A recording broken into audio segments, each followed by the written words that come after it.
கைபிக்ஸ் தமிழ் நேயர்கள் அனைவருக்கும் வணக்கம். இப்போது தேர்தல் களம் ஒரு பக்கம் சூடுபிடிக்க, இன்னொரு பக்கம் பார்த்தீங்க அப்படின்னா, ஒரே கட்சிக்குள்ளேயே இருக்கக்கூடிய பெரிய தலைகளுக்கிடையே மிகப்பெரிய ஒரு போராட்டம், போட்டி இருந்துட்டு தான் இருக்குது அப்படின்னே சொல்லலாம். அதாவது நான் வேறு யாரையும் சொல்லலை.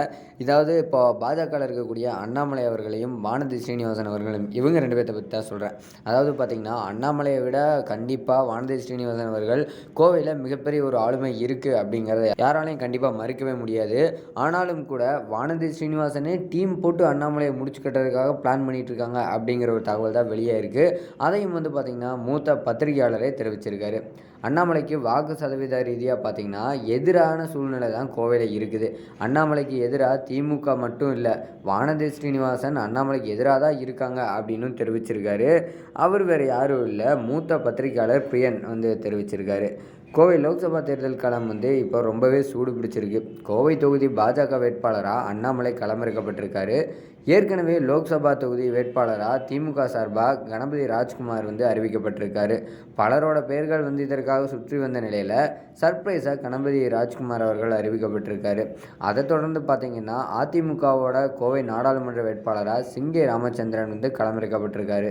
ராமச்சந்திரன் கோவிந்தராசு அப்படின்னு அழைக்கப்படக்கூடிய சிங்கை ஜி ராமச்சந்திரன் அந்த கட்சியோட சர்ப்ரைஸாக வேட்பாளராக தேர்வாகியிருக்காரு.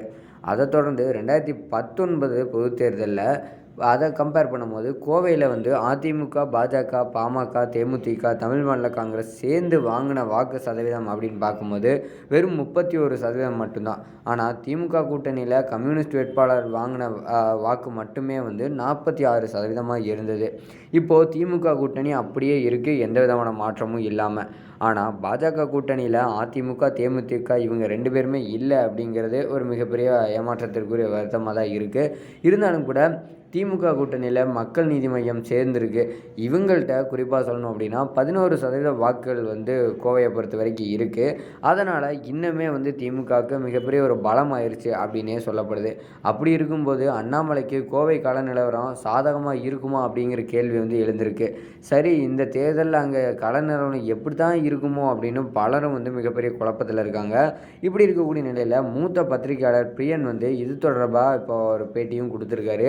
அதில் அவர் சொன்ன விஷயங்கள்லாம் கேட்கும்போது ரொம்பவே ஷாக்கிங்காக தான் இருக்குது. அதாவது மோடி பாண்டி பஜாரில் பிரச்சாரம் செஞ்சார், ஆனால் அது வாக்குகளாக மாறுமா அப்படின்னு தெரியாது. பாஜகவுக்கு சில இடங்களில் கண்டிப்பாக ஜெயிச்சே ஆகணும் அப்படிங்கிற ஒரு பிளான் வச்சுருக்காங்க. குறிப்பாக கோவையில் அண்ணாமலை வெல்வது சாத்தியமா அப்படின்னு தெரியவே இல்லை. ஏன்னா அண்ணாமலை, முருகன், பொன்னார், நயினார், தமிழிசை, ஓ பன்னீர்செல்வம், ராதிகா, தினகரன் இவங்க 8 பேருமே கண்டிப்பாக ஜெயிக்கணும் அப்படிங்கிறது தான் பாஜகவோட மிகப்பெரிய ஒரு எதிர்பார்ப்பாக இருந்துகிட்ருக்குன்னு நினச்சிட்டும் இருக்காங்க. இவங்க வலிமையானவங்க அப்படிங்கிறது நமக்கு தெரியும். இவங்க ஜெயிக்கணும் அப்படிங்கிறது பாஜகவோட முக்கியமான ஒரு குறிக்கோளாகவும் இருந்துகிட்ருக்கு. ஆனால் இவங்க எல்லாம் ஜெயிக்கிறதுக்கு வாய்ப்பே இல்லை அப்படின்னும் தெரிவிச்சிருக்காரு. ஏன் அண்ணாமலையே கண்டிப்பாக ஜெயிக்க மாட்டார் அப்படிங்கிறத பங்கமாக போட்டு உடச்சிருக்காரு. அண்ணாமலைக்கு எதிராக திமுக மட்டும் இல்லை, வானதி ஸ்ரீனிவாசனே அண்ணாமலைக்கு எதிராக இருக்காங்க அப்படின்னு திடீர்னு ஒரு குண்டை தூக்கி போட்டிருக்காரு. அண்ணாமலை கூடவே தான் வானதி ஸ்ரீனிவாசன் இருக்கிறாங்க, செய்தியாளர் சந்திப்பில் இருக்காங்க. ஆனால் அவங்க அண்ணாமலைக்கு எதிராக இருக்காங்க அப்படின்னு இவர் தெரிவிச்சிருக்காரு. இது பாஜக தொண்டர்கள், நிர்வாகிகளிடமே மிகப்பெரிய ஒரு சர்ச்சையை ஏற்படுத்தியிருக்கு. அங்கே ஒரு பெரிய உட்கட்சி பூசலே நடந்துட்டுருக்கு அப்படிங்கிறதையும் தெரிவிச்சிருக்காரு. வெளியே காட்டிக்காமல் இருக்கிறாங்க, கட்சியை விட்டு நீக்கிடுவாங்க அப்படிங்கிறதுக்காக தான். அரசியலில் இதெல்லாம் சாதாரணம் இல்லை அப்படிங்கிறதையும் தெரிவிச்சிருக்காரு.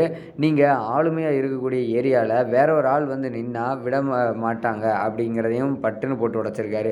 மோடி மறுபடியும் வந்தால் இவங்க அமைச்சராகும் வாய்ப்பு கூட கிடைக்கும். அப்படி இருக்கும்போது இவரோட லோக்கல் அரசியல் காலி ஆகலாம் அப்படிங்கிறதும் ஒரு காரணமாக இருக்கும். இதெல்லாம் வானதியை யோசித்து பார்ப்பாங்க. கண்டிப்பாக அண்ணாமலையை எப்படி வானதி விடுவாங்க? வேலுமணிக்கும் இதே பிரச்சனை தான். வானதி வேலுமணி கூட்டணி அமைச்சு அண்ணாமலையை கவிழ்க்க பார்க்காங்க அப்படின்னு தெரிவிச்சிருக்காரு. இது பார்த்திங்க அப்படின்னா இப்போ இருக்கக்கூடிய அரசியல் வட்டாரங்களில் இது என்னப்பா புது கருத்தாக இருக்குது அப்படின்னு பலரையும் யோசிக்க வச்சுருக்கு. அண்ணாமலைக்கு கள நிலவரம் சரியாக இல்லை. திமுக எதிர்ப்பால் வாக்கு கண்டிப்பாக பிரிய தான் போகுது. கொங்கு வேளாளர் வாக்கு கண்டிப்பாக பிரியும். மற்ற கம்யூனிஸ்ட் வாக்குகள் திமுகவுக்கு தான் போகும். கொஞ்சம் இந்துத்துவ வாக்குகள் வேணால் அண்ணாமலைக்கு போக வாய்ப்பு இருக்குது அப்படின்னு தெரிவிச்சிருக்காரு. அது மட்டும் இல்லாமல் கணபதி ராஜ்குமார் நல்ல ஒரு பொசிஷனில் இருக்கிறாரு. அதனால் இங்கே வந்து கண்டிப்பாக திமுக தான் வெல்றதுக்கான வாய்ப்பு அதிகமாக இருக்குது அப்படின்னு தெரிவிச்சிருக்காருங்க.